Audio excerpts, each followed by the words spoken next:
निरंतर परमात्मा का चिंतन करना, अपना कर्म करते जाए और परमात्मा को भजते जाए, यही इस कली काल में सबसे सरल और सबसे उत्तम भक्ति कही गई है। एक गांव में एक बार हरिद्वार से कई सारे संत पधारे। संतों की दिनचर्या गांव के बाहर रुकते थे और गांव में जैसे ही आए तो गांव वाले लोगों से कहा कि भैया कहीं से हमें कंडे की व्यवस्था करवा दो, कहीं से अन्न की व्यवस्था करवा दो।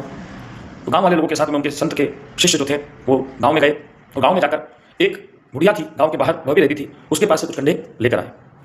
और जब भोजन पकाने के लिए कंडों को अग्नि में लगाया गया तो उन कंडों के अंदर से परमात्मा की आवाज आ रही थी, राम राम राम, ऐसी ध्वनि सुनाई दे रही थी, इतनी मधुर आवाज में।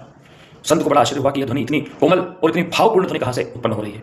खोजबीन करी तो उन कंडों के अंदर से वह ध्वनि सुनाई दे रही थी, राम राम राम।